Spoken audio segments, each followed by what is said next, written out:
Hello, everyone, and welcome to this edition of The Chocolate Life Live. My name is Clay Gordon. I'm the creator and moderator of TheChocolateLife.com. And today's topic is going to be greenwashing. And we're going to do a deep dive into greenwashing, and I'm going to give you a quick indication. Well, not a quick indication. We're going to do a deep dive into why this topic came to me and why it's important at this particular time. So before I jump in, I'm going to ask everybody who's watching, hey, please go into the comments or into the chat, live chat. Let us know where you're connecting from. Just get an idea, where people are watching from, what part of the world they're coming from. I'll give a shout out and let people know where people are connecting from in this part of the world. I also want to let people know that I am paying attention to comments and things like that. And some people are saying, hey, Clay, where can I go find your YouTube channel? And where can I go find this on LinkedIn and Facebook? So I'm going to leave this crawl on the bottom through much of this episode so that you can connect on YouTube, connect on LinkedIn, and connect on Facebook. I appreciate the support you show, especially on YouTube, as well as on TheChocolateLife.com. So with that out of the way, what I want to do is just jump right in. And I'm going to make a quick change so that we can go take a look at the homepage of TheChocolateLife.com. And if you're not aware of The Chocolate Life, you're not a regular visitor to it, one of the things that I do is I update this announcement section on the top of the page. And so, for example, I was just featured in an article about cocoa alternatives. So people may remember that I did a Clubhouse live stream on cocoa alternatives, a company called Koa. In Germany, as well as cocoa cultured in California. They're using fermentation and cell culturing techniques to develop cocoa alternatives. Well, I was recently interviewed for an article that appeared in Quartz Africa. And if you want to go read that article, you just click on this link. And so I use this section at the top of the page to be able to announce things. And that's the news for this week. And I'm going to keep on top of that as much as I possibly can. I also want to point out, again, this is the homepage of TheChocolateLife.com. And for every single one of my live streams, I do a post. And that post will have information in advance, as well as links to resources that may have been mentioned during the live stream that I did not put in the post originally. And so today we're going to be talking about greenwashing. And what is greenwashing all about? Before we jump there, I want to give a quick shout out to Mark and Yuri, Blue Spruce Chocolates, who are connecting from Denver. Thanks. You're regular visitors and regular watchers, and so thank you very much. So with all that out of the way, what I want to do is start off by saying that the idea for this live stream sort of occurred to me originally when I started getting in my news feed an announcement that Ben & Jerry's, the iconic Vermont ice cream brand here in the United States, had started a collaboration with Tony's Chocolonely. And they're both interested in reducing child labor and slavery in their supply chains in West Africa. And so it occurred to me that to ask, why would Ben & Jerry's be interested in this collaboration with Tony Chocolonely? Yeah, on the surface, it seems to make a whole bunch of sense, but are there some layers that we might want to explore underneath it? We'll get to some of those. And then I had a conversation with a Chocolate Life member from Australia who had watched What is Chocolate and then What is Craft Chocolate, two live streams. And she asked an interesting question. So in Australia, there's a mindset that if a label says that it is fair trade, Rainforest Alliance, organic, the product must be good. And good can be taken in a number of ways. Is it high quality? Is it good for you? Is it better for the environment? Is it good for farmers? Just these labels are an explicit affirmation that these things must be good. Yet it is rare for these products to look after the farmer and the grower. Absolutely, I agree with you. And I would think that it's more likely the case that the companies behind these products, right? I think we want to focus, it's not the products themselves, but it's the companies behind the products. And it says, for example, there's a maker here in Australia that states their products are single origin and fair trade and handcrafted. Yet I know they use Callebaut chocolate and state that they are bean to bar makers. And so she asks, let me sum up the above, a topic that looks at a guide to consumers for understanding what greenwashing is and how it occurs. And absolutely, that's what today is about. Before I jump on to greenwashing in general, writ large, and then the Tony's and Ben and Jerry's collaboration, I want to point out that in the context of last week's live stream, and that's one of the reasons why I left a link to it down here. So in the context of last week's live stream, one of the things that I talked about on the front end was ethical, right? And so ethical is about not taking advantage or not taking unfair advantage of anybody, whether that's from the farmer, your vendors, your suppliers, or your customers. And in this particular case, if you are stating that you're single origin and bean to bar and fair trade and handcrafted, and yet you use Callebaut chocolate, that seems on the surface to be unethical, because what they're doing is it appears on the surface that they may be making representations that they should not be making. And if that's the case, they are in fact unethical. So the question is, are they lying? And I would say that lying has to do with misrepresenting things on purpose. So I can be mistaken about something. I can accept the representation that someone else is making and parrot it, pass it along without thinking about it. Is that lying? I don't know that it is, because it's not a deliberate thing. I think that lying requires a deliberate act, knowing that something is false, and then knowing that it is false, making a claim counter to the facts that you know to be true. So I don't know that this company here is lying. And one of the reasons why I will say that is because I have particular experience. It's now probably a decade old, unfortunately. I was in Asheville, North Carolina, and I visited both the cafe and the factory for French Broad at the time. So not French Broad, it was the factory at the time. I don't know if the cafe is still there, but I went down there and visited a bunch of different chocolate factories and confectioners, people I knew in the area.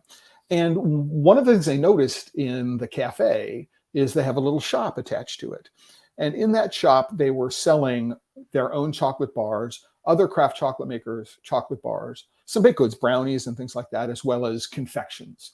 And they were very clear for when they were selling the confections that they were using chocolate that they bought in. So they were using somebody else's chocolate, and they were using an industrial chocolate, which makes sense, because if you want to have very, very thin shells and you're basically a 2-ingredient chocolate maker, it's very, very difficult to get a couverture that's going to shell up nicely and give you nice thin shells. And so it would make sense to buy a couverture in. So in this particular case, they could be single origin. If they bought beans from a fair trade co-op, then, or maybe from a chocolate company that advertised that they were using fair trade beans and had properly licensed, and that if it was a small maker, that it was handcrafted, all of those things could be true, right? Simultaneously, right? But if what they're doing is they're not specifically saying, right, oh, we're using our own chocolate in our bars, but we're using somebody else's chocolate in these products. If they're not deliberately and very, very carefully pointing out what it is that they're doing. So even though they could be single origin and fair trade and handcrafted and bean to bar as a company, right? We shouldn't necessarily assume that those labels are going to be attached to 100% of the products that are made, right? And so if they are using an industrial confectionery couverture from a company like Callebaut, we'd expect them, or I would expect them, to be able to say, in these products, we're not using our own chocolate. And so the claims that we're making about being single origin and fair trade and handcrafted and bean to bar don't apply to these products. Okay. If they're not doing that, I would say that's a deliberate misrepresentation of the truth.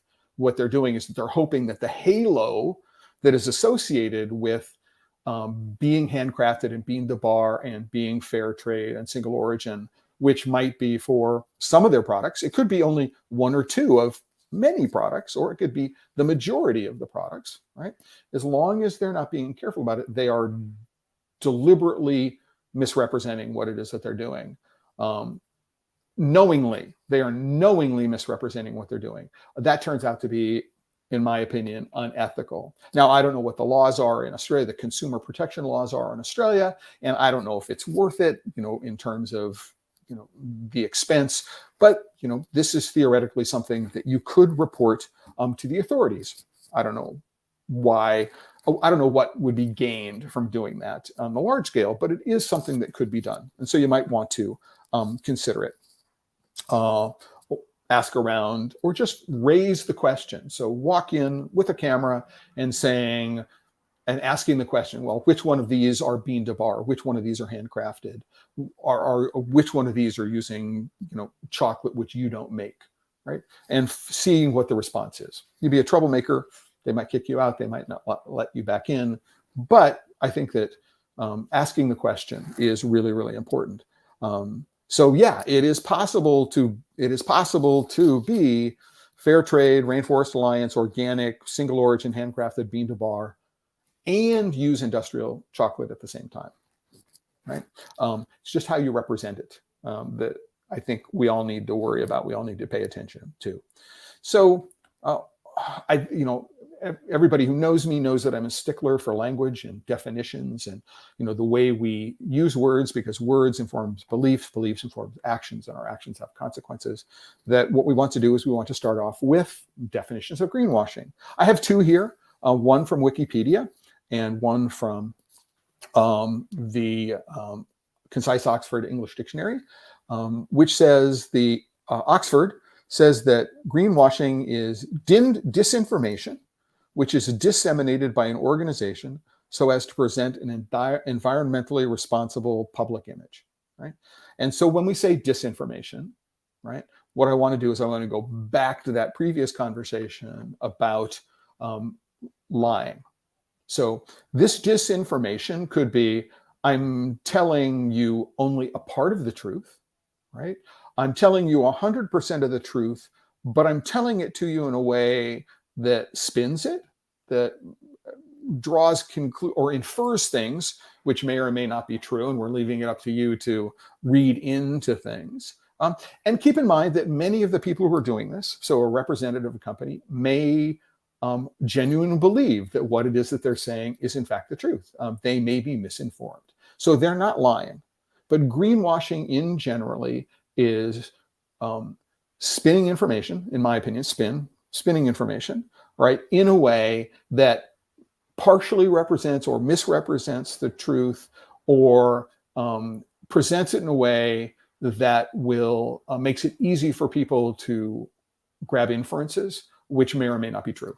So there's an interesting company called TerraChoice, and they are a part of a larger organization called Underwriters Laboratories. And one of the things that they did is they published 7 sins of greenwashing. So here are 7 things that companies might do to further a greenwashing objective. So one of which is there might be a hidden trade-off. So a hidden trade-off is a claim that a product is green based on an unreasonably narrow set of attributes without paying attention to other factors. And so, yes, we're carbon neutral, and somehow that doesn't necessarily, being carbon neutral doesn't mean that you've also done no deforestation, for example. Deforestation and carbon neutrality are different things altogether. But I might infer that if I'm carbon neutral, I might also have taken care of deforestation issues. Absolutely not. The two cannot be connected to each other. Another seven sin is that there's no proof, right? There's no easily accessible information by a reliable third party. It says certification here. I don't think it needs to be certified. I mean, I would think of myself as a reliable third party. I know enough about cocoa and chocolate that if I went to a farm or I went to a factory and had a chance to look at what they were doing and ask questions and came back and represented something, that I would be a reliable third party. I know what it is that I'm talking about. And I have enough experience that I can look and see if somebody's trying to pull the wool over my eyes. So there's that. Vagueness, a claim that is so poorly defined or broad that its real meaning is likely to be misunderstood. All natural, for example. What does all natural mean? There is no definition of all natural. And I am going to make the claim that under this vagueness claim, the use of the phrase modern slavery, specifically with respect to Tony's Chocolonely, but also by the International Labor Organization and many other groups, that modern slavery is a vague claim. And we'll get to that over the course of the rest of the hour. Following that, worshiping false label first is a claim that through words or images gives the impression of a third-party endorsement where none exists. We've all seen this before, where people will take a quote, they'll attribute it to a quote, there's a name associated with it, and there's the idea that the person not only being quoted or attributed gave permission that their name be used this way, and they're actively consenting to this particular representation, right? I think we've seen that in a lot of different ways and can understand it. Irrelevance, a claim may be truthful, but which is unimportant or unhelpful, right?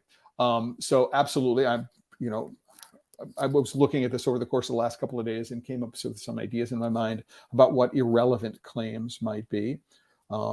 I think I used the one that I had, which is trying to conflate the notion of carbon neutrality and deforestation in the same label. This is irrelevant when we talk about deforestation. Saying that I'm carbon neutral as a part of that conversation is a non sequitur, right? So it wouldn't necessarily approve what it is that I was saying, I was asserting. The lesser of two evils, a claim that may be true within a product category, but distracts consumers from the greater environmental impact of the category as a whole. So we're less bad, right, than other people would be. Is a way of saying that this is the lesser of two evils. And finally, fibbing. I mean, just outright lying, which is probably the least likely of all the things that are there, especially if you're a publicly traded company. Because if in fact you are making deliberate misrepresentations in your marketing statements, you run the risk of a class action suit. And this is happening in the state of California right now. There's a group called the Corporate Accountability Lab. And if I remember, I'll put a link to the Corporate Accountability Lab website into this particular action. Corporate Accountability Lab is suing, I believe, Hershey's and the Rainforest Alliance in California for making representations about what Rainforest Alliance is delivering, actually at the farm level, on cocoa farms. And they're misrepresenting what it is they're saying. They're lying about what it is they're saying. And when you're a publicly traded company and you make these misrepresentations and you're caught out lying, there are consequences, right? And so that's what fibbing is. You want to avoid lying. This is the internet age, and claims can be very easily fact-checked by people who care. That's part of what I did in getting ready for today's live stream. Now, there's another thing which I think is missing. I'm going to add an eighth wonder of the greenwashing world, an eighth sin, if you will, and that is what I call inundate. And that is to just give you so much information, or to present it in such a loud kind of and disjointed kind of way, right? That, if we give you a mountain of statistics and figures and words and all this kind of stuff in the hopes that you'll just be overwhelmed, right? And we're going to convince you just by the amount of information that we present to you that we are in fact, right, telling the truth. You just get fatigued and going, I don't want to spend the time required to fact check this stuff because it's just too difficult. And this came to me as I was trying to fact check this. It's just, looking at what it is that Tony's is saying about their products and looking at what it is that the press is saying about Ben & Jerry and their collaboration with Tony's Chocolonely. What you quickly get to is, number one, is like, I think one of the worst examples here is this article from Confectionery News, right? So I don't know Anthony Myers, and in general, I do rely on confectionery news for a lot of information.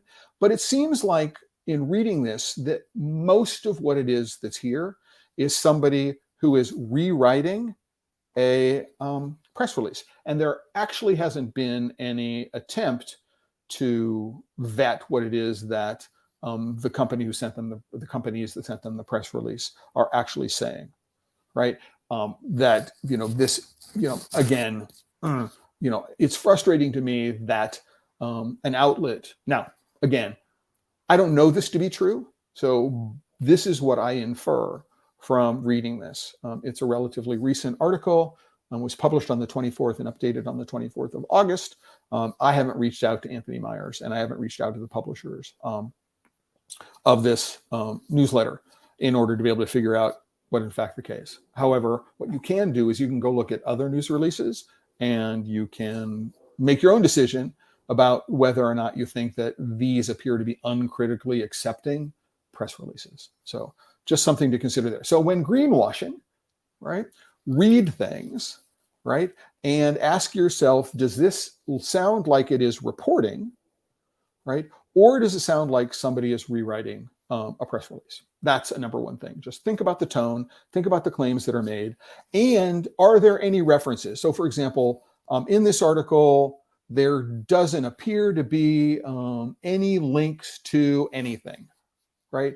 This is the internet age. If I'm writing an article and there are links to something, that's a challenge. So what you have to do is you have to go do the work to actually be able to find the original sources for what's going on and be able to do the work to say, oh, does this feel like it's true?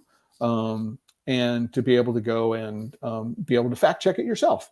And that's one of the things that I look for in articles like this. I look for links to primary sources. If there are no links to primary sources, then take what it is that you're reading with a grain of salt. Because if you go and look at the Ben & Jerry's website or the Tony's Chocolonely website, all you're going to do is get what they say about what it is that they're doing. And that's not going to be helpful for you. This other article is in the tasting table. And, again, I don't know Megan Robinson. I'm not really familiar with the tasting table website and their editorial focus. But again, for me, it looks and reads like what it is that they've done is they've taken the press release and just rewritten the press release. So go take a look at it and compare what it is that we know about what it is that what has been on the tasting table with what it's been on confectionery news. So even if you don't have primary sources, what you can do is you look at secondary sources and go, oh, how closely does the narrative? Are they sharing words? Are they sharing images? What are the kinds of things that we might look at to go and figure things out, right? So these are the tools that you have to use. What I want to do next, if I can, is, it's like before I get into this question of why this partnership, why now? What I want to do is I want to do a deep dive into the notion of inundation, because for me, this represented, one of the biggest challenges that I had in responding to it. And so this right now is the first double-page spread in the most recent, the 2021 Tony's Chocolonely, what they call FAIR report. So first off, number one, FAIR. Okay, they are emotionally manipulating you by using the word fair, right? As I mentioned last week in my discussion of fair trade, fair, and these guys use FLO. Are they using Rainforest Alliance? They're using they're either using Rainforest Alliance or FLO fair trade for their certification, maybe Rainforest Alliance.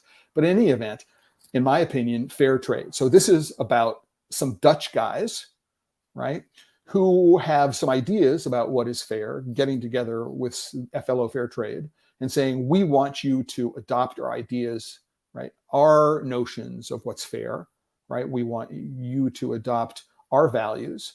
We're going to, and then we're going to ask you to pay for them. So you're paying for the certification, of them. And then we're not going to guarantee to purchase everything that is certified. So number one, using the word fair as opposed to transparency, as opposed to sustainability, as opposed to sourcing. Fair is an emotionally manipulative word, and so you might want to think about that. So number two is just look at this page. I mean, just look at this page. I mean, there's a whole lot of information here, right? And the question is, how do we connect it? How do we put it all together and make sense of it, right? And what do we make of these complex graphics and all this other kind of stuff? What do these words mean, right? So 100% compensated CO2. They appear to be carbon neutral. Looks like what they're doing is they're buying carbon credits. Don't know what they're actually doing in their supply chain to actually reduce directly what it is they're doing from a carbon footprint perspective, but it's 100% compensated. That means they're carbon neutral. Okay. The question becomes is how are they carbon neutral? What are those? How are they doing it? If they're doing it, there are lots of ways to do it. And it may be described in detail in this report. You'll have to work really hard because, hey, this is a PDF and you could put links inside of PDFs and you could make it really, really easy to click from one part of the document to another part of the document in order to be able to find out what the answers to the questions are. Oh, here's a reference. There may be one or two, but there is no systemic use of internal links to be able to go, oh, you can find what you're looking for on this page of the document, right? They're not there. All right, so the numbers of farmers whose lives have been impacted in some way is 8,921.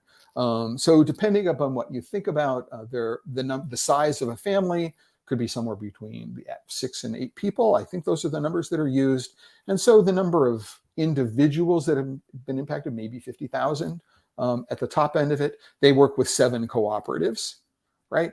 What does that mean in real terms? Well, I did a little bit of math and I did a little bit of research. What does that mean? Right? And so what we do is that we find out that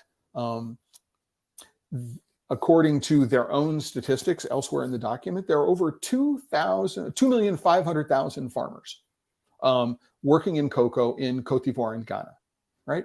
And so what they do is they have impacted in some way or another. We don't know exactly what the impact, how that impact is distributed, right? But that represents 0.36% of all the cocoa farmers that are working in Cote d'Ivoire and Ghana, according to the figures that Tony's Chocolonely is using, right?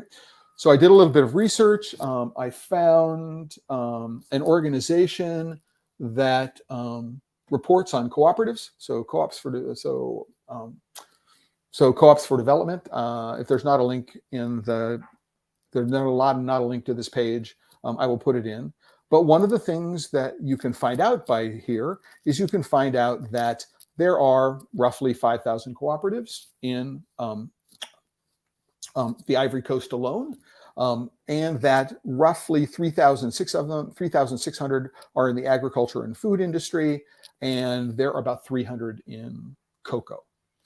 So if we're generous, and what we do is we say we're going to all the rest of the cooperatives that are in the agriculture and food sector that are not in coffee and that are not in cotton, right, are involved in cocoa. What we do is that when we add the 1,342 co-ops in Ghana with the cocoa co-ops in the Ivory Coast, what we do is that the 7 co-ops that Tony's is working with represents 0.43% of all the cooperatives that exist in Cote d'Ivoire and Ghana. So one of the reasons why I'm going to bring this up, right, is pillar number 2 of what it is that they're doing is lead by scalable example to prove that slave-free chocolate is possible from bean to bar.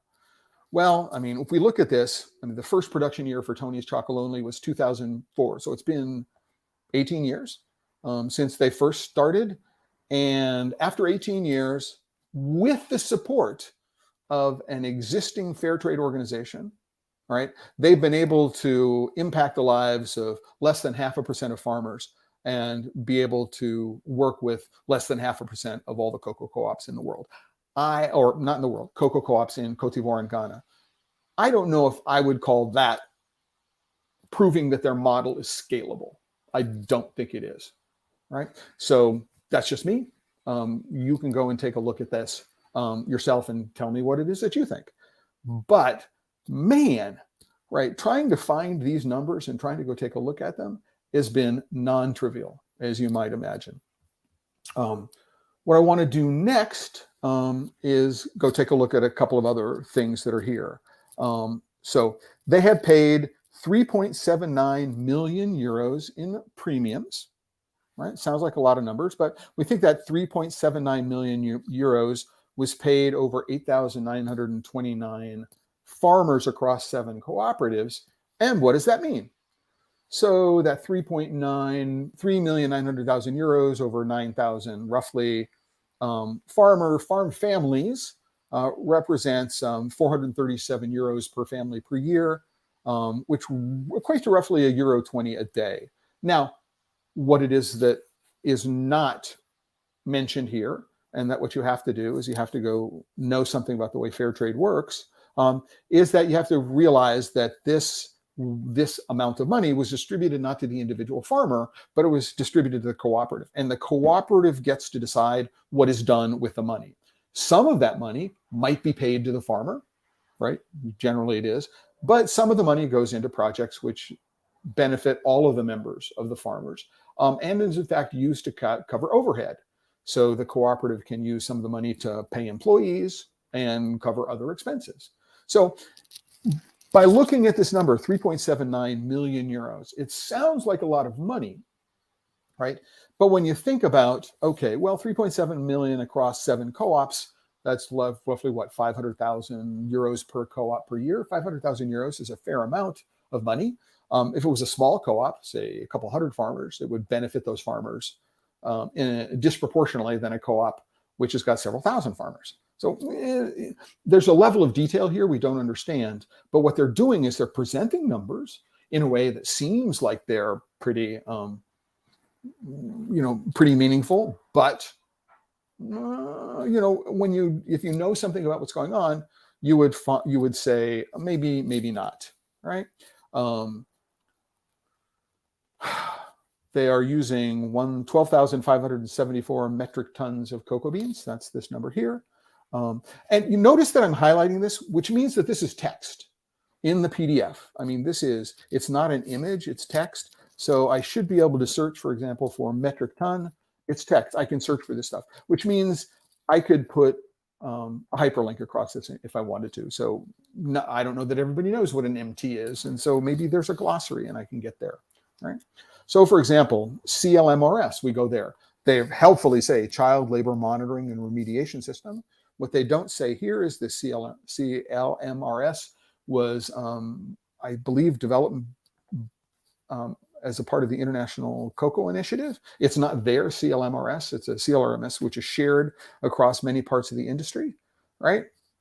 And what we do is that we find that after doing all this work, they find a community facilitator, they visit the households in the cooperatives, they recognize child labor. So this is a checklist of what child labor is.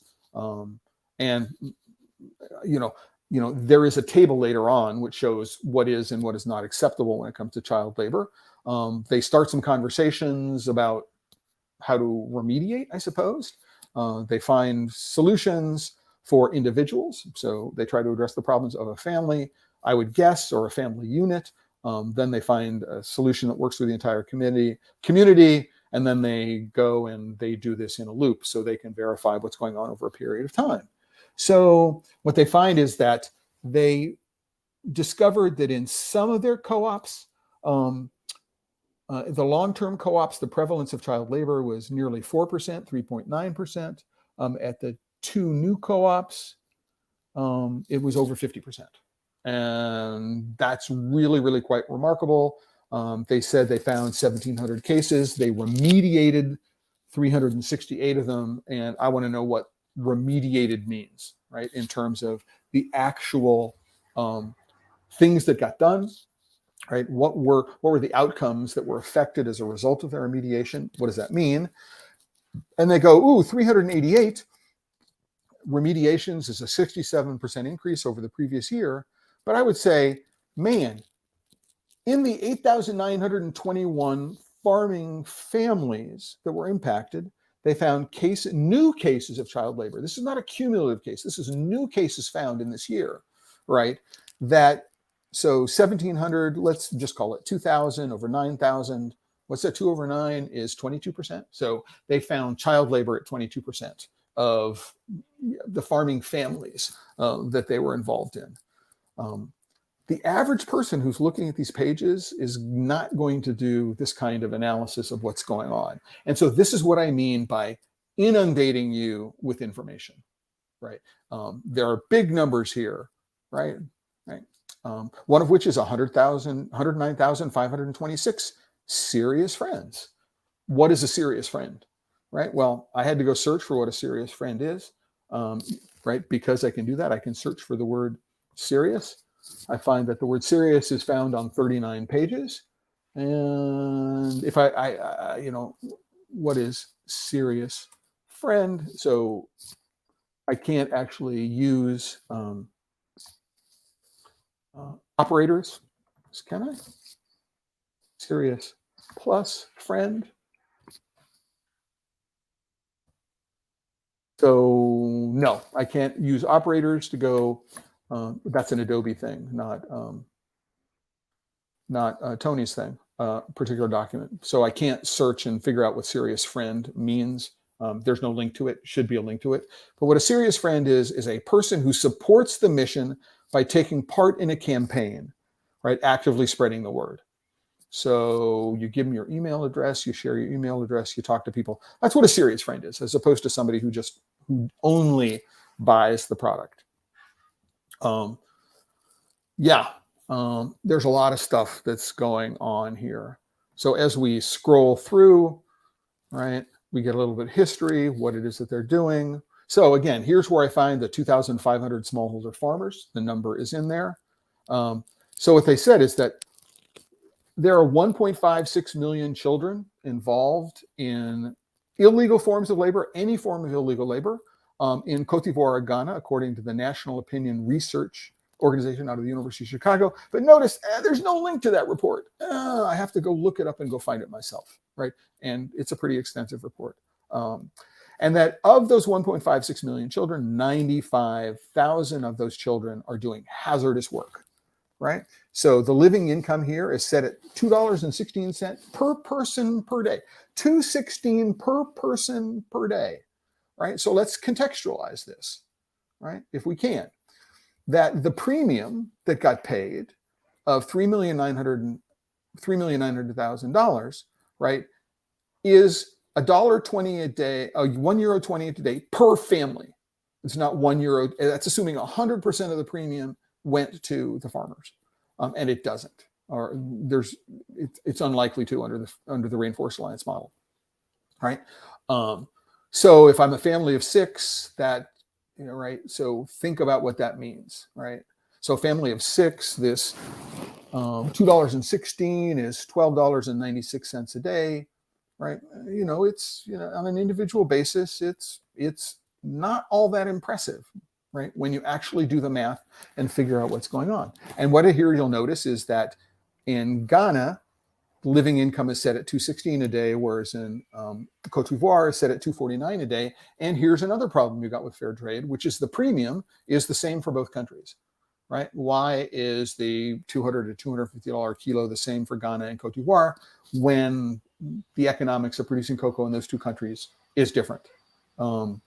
I can tell you why, right? And that is because that one country is not going to put itself at an economic disadvantage from another country. I got two countries right next door to each other.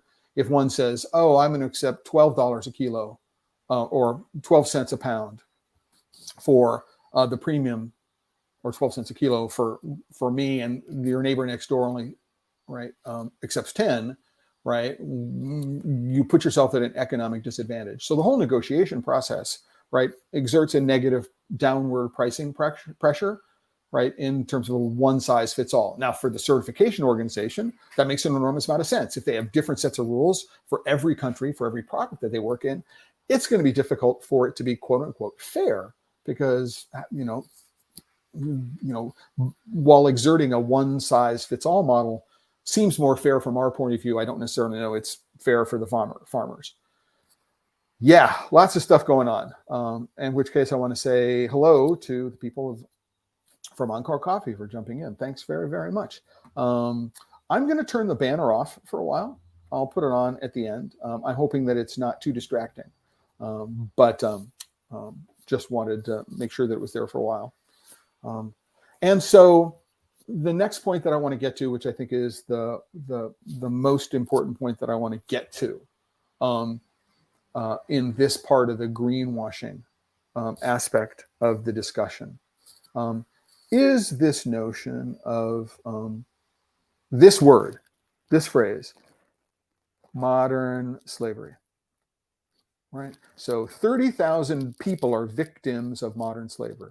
So of this 1.56 million children, right, 30,000 people, some of whom are going to be children. Not all of the people who are in this victims of modern slavery are going to be children, right? So some percentage of them are going to be. And I should say, hey, we're 40 minutes through this edition of the Chocolate Life Live. We're talking about greenwashing and whether Ben and plus Jerry plus Tony's equals greenwashing. We'll dive into that. But I want to get to this notion of modern slavery. And so what does that mean, right? And so what makes it modern slavery? Really important. Finding a definition of modern slavery is relatively easy. And when you look through this document, what you'll do is you'll find that in almost every case, the word slavery is prefixed by the word modern. There are a couple of places where just the word slavery is used, like in Global Slavery Index. And here we have the history of slavery, right? But almost every place where it's used, it's in the context of modern slavery. So what does that mean? All right. So what that means, what they talk about modern slavery, what they say is, though commercial slavery is now illegal everywhere on earth, right? The effects of the transatlantic trade slave live on through systemic inequality and institutional racism, right? So what we do is we talk about the definition of slavery in this particular context as forced labor, somebody who is forced under some sort of coercion. It could be a threat of physical violence. It could be a threat of psychological violence. It could be under economic coercion, but there is some sort of coercion, right? And the person is working against their will, right? So they don't want to be there. And they can't easily find a way out. So that is the definition of modern slavery. So it's being coerced to work against your will under some sort of threat, whether that's physical or psychological or economic. Great way. I think that's very, very simple definition of, quote, modern slavery. But the question is, why are they using the word modern slavery, right? The phrase modern slavery. So it's much harder to find out what they mean by not modern slavery, right? And you look up at a definition in a bunch of places, and they don't actually talk to you about what not modern slavery is, although the clue is here, right? In this commercial slavery and the transatlantic slave trade. So here, ancient forms of slavery. Now, for me, an ancient form of slavery is, let's go back to before the Common Era. Let's go back to the Pentateuch. Let's go back to the Torah, what the Christians would call the Old Testament, right? So for me, that's where ancient slavery is going to be. Going back to relatively recent history, 200 years, right? We think about the American Civil War, which is 150 years ago, roughly. I don't think of that as ancient, right? It's not recent history, but it's certainly not the history of Rome or anything like that. So I think that, again, they've used a word here, ancient slavery, right, to emotionally manipulate our thoughts. I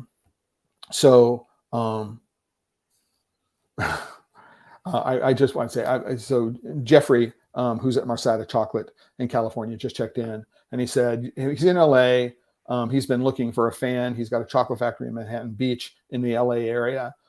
They are having a major, I think, heat wave is what you meant to say, Jeffrey, anywhere for anybody caring for chocolate soup. Yeah, we've been having 30+ degree days here in 30 degrees centigrade, so mid 80s here in New York area recently. And I've got a big stash of chocolate, and trying to keep that chocolate cool without running the air conditioning 24/7 because it's really expensive has been a real challenge for me in the last couple of weeks. So I get where you're coming from.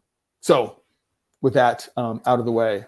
So ancient forms of slavery different from more recent ones. So ancient as opposed to modern. Again, I think the use of the word ancient here is a challenge.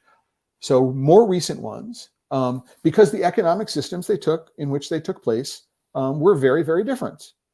Right. As liberal and globalized markets shape and grew from the 16th to the 19th centuries, it became increasingly possible for people to be stripped of their humanity, then trafficked and sold, right? And so here I believe is, I think, the core of the difference that people are trying to make, right? Which is that modern slavery may not involve trafficking, whereas chattel slavery or ancient slavery did involve trafficking, right? I would really love to hear from anybody at Tony's or anybody at the International Labor Organization to let me know if that interpretation of the difference between ancient or / chattel slavery and modern slavery is in fact what they mean by making that differentiation. I've been thinking about this for a long time, I mean years, about this representation. And this is as close as I have come to being able to put together a differentiation that makes sense to me. I'm interested in your opinion. You have a question or comment, you're watching live, please put it in the comments. I'll get it to you. If you add a question later on in the comments or LinkedIn or Facebook or YouTube, I'll get to those as well. But of course, if you want to join the Chocolate Life, become a member, you can add your comment on the post on the Chocolate Life, where I would also appreciate your doing that. So the challenge with all of that, if I can, let's go to Safari, is that there is currently a lawsuit in the United States, right, under what is called the Trafficking Victims Protection Reauthorization Act, right, which says that a number of companies, one of which is Barry Callebaut, which is the company that manufactures the chocolate for Tony's. So Tony's collects the cocoa beans from its cooperatives in Cote d'Ivoire and Ghana. Some of the beans are converted to liquor in West Africa. Then the liquor and the beans are put on a container ship and they're sent to Europe, where Callebaut manufactures the chocolate. That chocolate is then sent to factories that Tony's now owns in the Netherlands, and that's where the bars are produced. So, right, just to let you know. So if I'm correct, and I'm saying that maybe the difference between modern slavery and ancient slavery has to do with trafficking, I think, that's what intuitive makes sense. I may be wrong here. It turns out that it may be possible there is, in fact, trafficking going on in the cocoa supply chain in West Africa. And it may be going on in the farms, right, that are used by Barry Callebaut. Even if they're not used, the farms are not sources of cocoa from used by Tony's. And this is something that I found as I was doing the research on this. It's not entirely new. It's a little over a year old. But it's a study that says that it found 15% of cocoa farms in Ivory Coast are in protected forest, right? Which means that so Barry Callebaut will maintain a direct supply chain. It has licenses to purchase a certain amount of cocoa. If its demand is for more than that amount of cocoa, they need to go to indirect sources. So they'll buy through other licensed buying companies. And they do not have as much control over or visibility into the supply chain of the people that in this indirect supply chain of the secondary sources they're buying through. And it may be that a company like Barry Callebaut it may be, I'm not saying that it is, it may be that some of the cocoa they're purchasing is coming from areas that are farms that are in protected forest, for which there is no oversight when it comes to child labor or trafficking, right? And that's a problem. And so the question becomes, and this is addressed very, very specifically in the Tony's report. You'll notice the first mention of Barry Callebaut is on the 68th page of 100 and some 30 some odd page report. And then they're mentioned here about the foundation. But what we do is we find out that most of the mentions about Barry Callebaut and the relationship with Tony's are in this one page, 88 pages into 110 page, roughly 110 page document. And what Tony's is saying is, listen, our cocoa supply chain is slave free, right? And we recognize maybe that Barry Callebaut's cocoa supply chain is not slave free, but we're completely independent, right? Even though we are using shared factory facilities. In fact, there's no taint associated with our working with Barry Callebaut. And I think that certainly people, the Slave Free Chocolate List and myself and many other people would say, I'm sorry, right? If you're using a large industrial confectionery chocolate manufacturing company and you are benefiting from the economies of scale, right, which are available to you as a result of using the largest chocolate manufacturer in the world, right, and they are involved with potentially involved, right? There's a lawsuit which attempts to establish that, in fact, here in the United States. Then you don't get to say that you are in fact slave free. I'm sorry, that's not the way it works. You can rationalize that as much as you want to, but I think that this is an example of misinformation and disinformation. I think it's an example of being unethical because you have to know that what you're saying is not right, and yet you continue to say it, right? And if the people at the top are saying it enough, the people down below are saying enough, and the people who are buying your products, they're going to come to believe it. I think this is dangerous misinformation around the context of child labor and child slavery. So absolutely, go take a look at these and form your opinion. What do you think? I mean, I may be completely wrong. Do you think that it's perfectly okay for a company like Tony's to rely on the manufacturing muscle of a company like Barry Callebaut and say, well, our cacao supply chain is slave-free? But what they specifically say is they say, make chocolate slavery-free from bean to bar. And so by saying from bean to bar, they have to include the manufacturing step, right?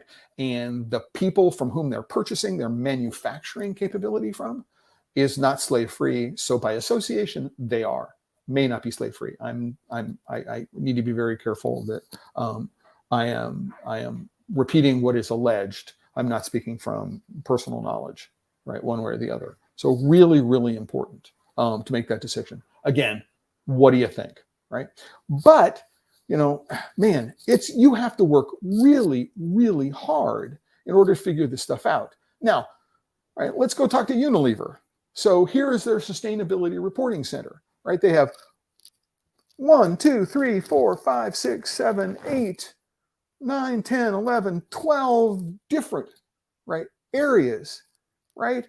And within each area, there are pages where you download reports and spreadsheets and all this other kind of stuff. Yeah, the data may be there, right? But, right, what's it all about? Right? How do you go tell? Right, what it is? You need to go download every single one of these reports, read every single one of these reports, and then be able to cross-correlate them and try to make sense of them. And one of the things I noticed and I forgot to mention is really, really important is that both Barry Callebaut or Unilever and Tony's have a really, really interesting statement in their documents at some point, right? So what they did is, here's Tony says, to make sure everything is in good order, we asked the audit firm of PricewaterhouseCoopers to review all our performance indicators, as well as the text of this annual FAIR report, yay, providing limited assurance. I'm sorry, limited assurance is a legal term, right? Which means that we might be wrong, right? So Tony's isn't even standing behind these numbers in an absolute kind of way. All we're saying is we've had somebody look at them and they're reasonably true. So you can be reasonably, limitedly, that's a word, right, assured that what we're saying is true. But you know what? Don't take what we've got here as being the gospel truth, because, right. And keep in mind, the PwC reviewed the text of this report. I don't know how much work they did in terms of looking at all of the underlying source material for all of these things. And so we have to ask our question, why? What's going on? I'm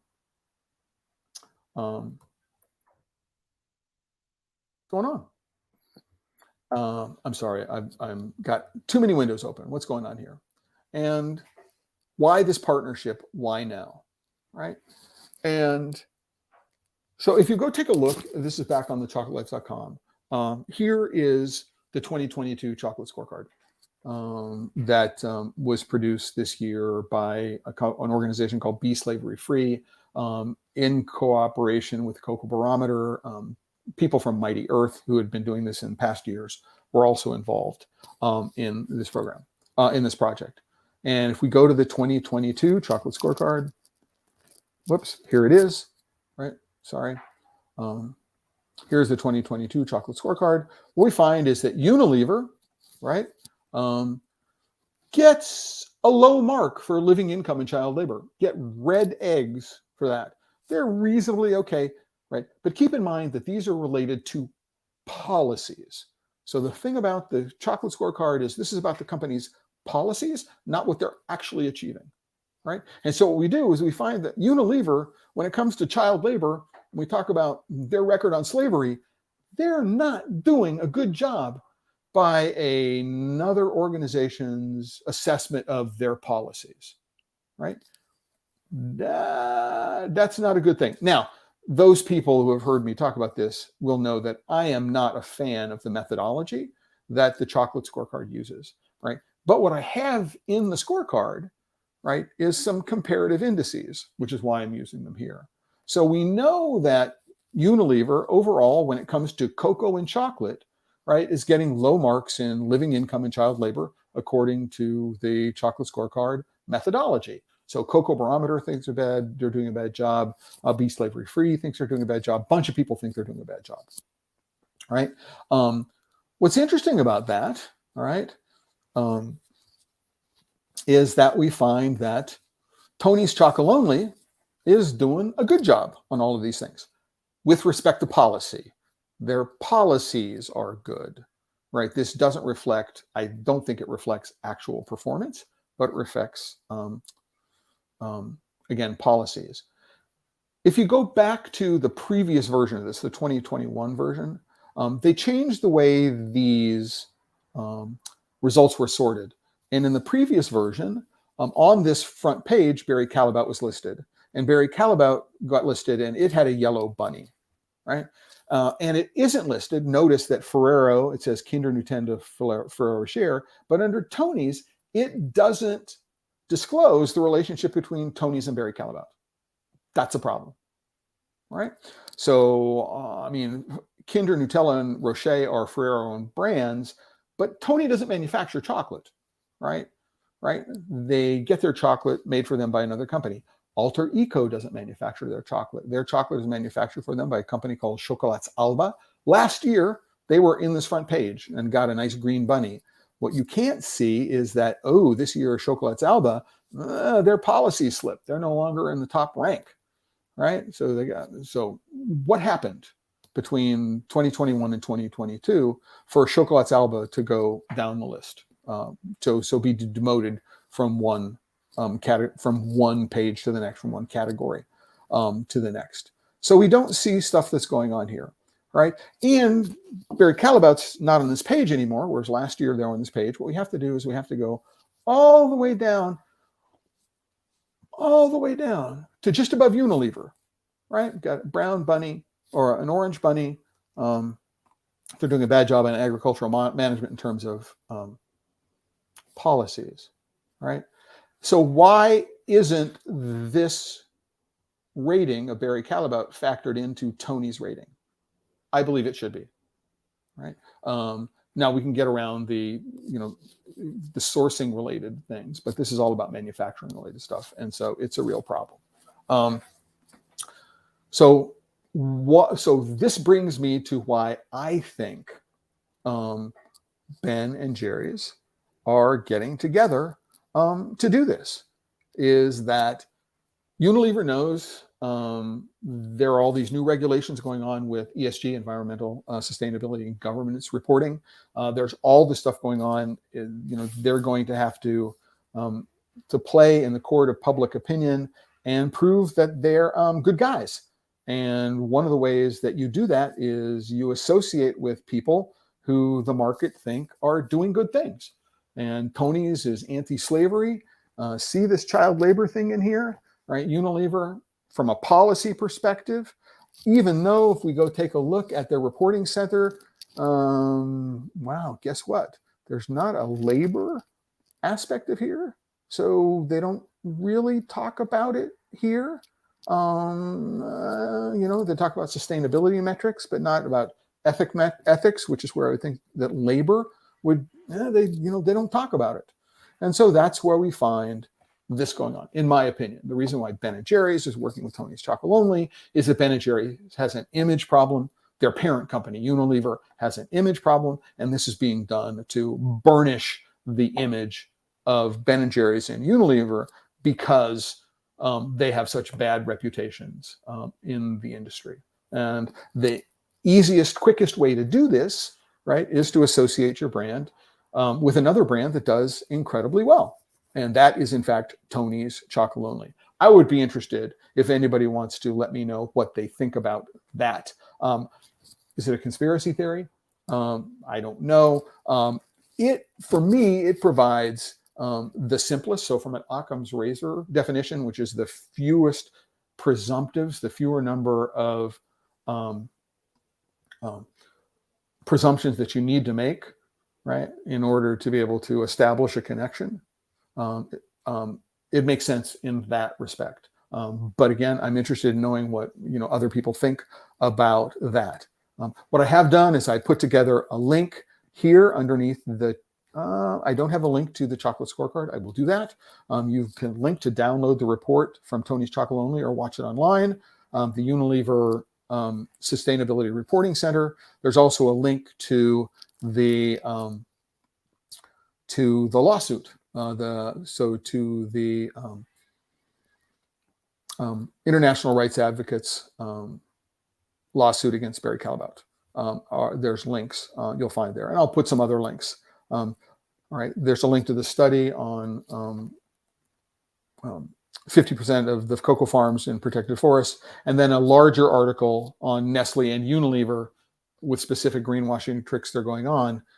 So you can go and get more information yourself.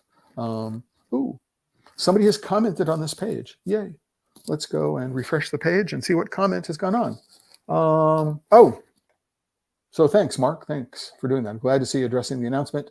I was gobsmacked. And so the real question, Mark, and please put the comment either here, you're watching on YouTube, or in the comments on the Chocolate Life, if you think it might be another reason for going and do this. There's something other than the fact that Tony's. Now, I want to let you know that I have another theory, and this is another theory, and this is why I can understand what's in this for Unilever, right? Because what they need to do is they need to burnish their image, right? But what's in it for Tony's? What would Tony achieve? Well, number one is, it increases their tonnage. They're going to be able to buy more cocoa. They're going to manufacture more chocolate. If I'm putting it in ice cream, it's probably a chocolate that's a different formulation from what it is that I would put into a chocolate bar, which is, another recipe that needs to get put together in the factory, which is not a bad thing. But one of the things that occurred to me is that Tony's Chocolonely has a major investor, which is a private investment firm in Europe. And this makes me think, number one, is they're getting ready to go public. And one of the reasons that Tony's is doing this deal with Unilever is because it would raise the valuation of the company insanely to have a global multinational like Unilever as a customer buying, well, perhaps hundreds of tons, or if not thousands of tons of chocolate to put in ice cream around the world. And that also, that's sort of, for me, that makes sense as a quid pro quo, that I understand what's in it for Unilever, but asking the question about what's in it for Tony's, this makes sense. Well, if they're not looking to go public, then what they're looking to do is get a massive influx of investment. Maybe what they will do, so they've abandoned plans to build the Tony Chocolonely circus. So it was a chocolate factory, and it included a roller coaster in Zaandam, which is just out of Amsterdam. Zaandam is the big port where a lot of the cocoa processing is done in the area.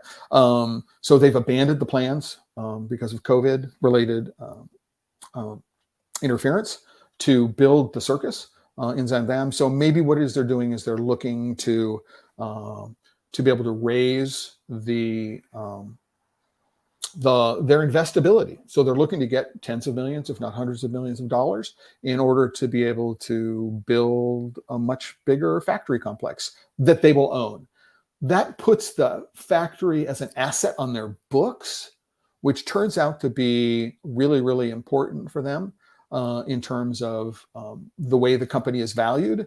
If you actually go look at the financial statement in the FAIR report this year, one of the reasons why they talked about purchasing one of the companies that deposits and wraps bars for them is now it's an asset which is on our books. And what it does is it raises the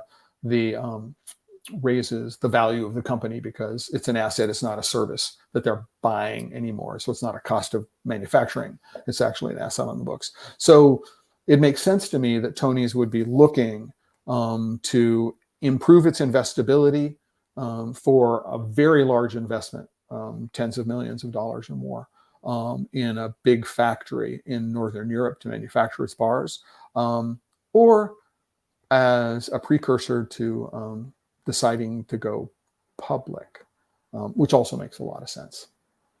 So that's it. That's the Chocolate Life Live. We're at about 7 minutes past the hour, went a little bit long. I want to thank everybody who joined me today, who shared comments and let me know where they were.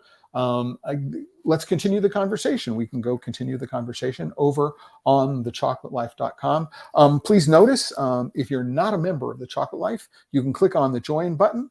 And there is always a free tier. From the beginning of starting The Chocolate Life back in 2008, there's been a free tier. There are a couple of benefits of being a member. Comment on any post.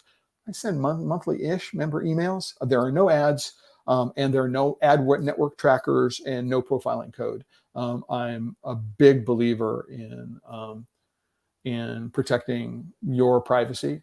And so I do not accept sponsored content for which there are tracking pixels. If there are embedded URLs in content, they're not served through an ad server, so the destination can be changed after the fact. None of that stuff is behavior I tolerate. I will not allow that content to be on the website. So I just wanted to let you know. And that's what you get. That's at the free tier. Everybody gets that. If you do have a couple of bucks, I don't use Patreon. I don't use any other platform. There are a number of different ways that you can directly support what it is that I'm doing. And I appreciate that. But if you're watching on YouTube and you're not a subscriber to the YouTube channel, which is The Chocolate Wire, and where to find The Chocolate Life. So it's going right down here at the bottom right now. You can find The Chocolate Life Live on the Chocolate Wire channel on YouTube. Please subscribe. Click the bell for notifications. Make sure you don't miss future ones. And then click the like button on this and other videos. You can go to The Chocolate Life. There is a calendar. This calendar lists all of the posts on The Chocolate Life for previous live streams. But if you don't want to necessarily go to the Chocolate Life live stream list, you can go to the playlist. And here is the direct playlist for every single one of the Chocolate Life live streams. So it's there as a resource for what it is that's going on. So I want to let you know that this coming Monday is Labor Day weekend. I'm having a lot of fun this weekend. I'm going to be a judge for the Brazilian competition, the Prêmio Vinho Bar Brazil. And so this weekend, the chocolate's supposed to arrive later today, I think. So I'm looking forward to that, judging in the Prêmio over the course of the weekend. And then on Tuesday, the topic for Tuesday is going to be on pairing. So we did a how do I taste last week or in the last 10 days or so. So what is my approach to tasting? How to teach myself tasting? And the topic on Tuesday is my approach to pairing, right? So chocolate. So how would I think about putting flavors into chocolate, right? That's one aspect of pairing. So if I'm a bean to bar chocolate maker or I'm a bean to bark chocolate maker, what am I going to do in terms of making things? And then if I want to use chocolate as an ingredient in other dishes, whether they're confections or whether it's savory, how would I approach using chocolate in that way? So that's for this coming Tuesday. And everybody, listen, have a great Labor Day weekend. You can look at future topics for live streams going forward. But everybody, have a great weekend. Enjoy yourself. Don't get too badly sunburned. And for Tuesday's pairing, if you're doing something for the Labor Day weekend and you're using chocolate in an unusual way, be prepared to share. Let us know. If you got photos, send them to me. I'll post them. Or if not, just share them in the comments. And let me know, how are you going to be using chocolate in order to help you celebrate Labor Day this weekend, if you are. And with that, as I sign off every single one of these live streams, just reminding people, if you're working with chocolate and you're not having fun, I think you're doing it wrong.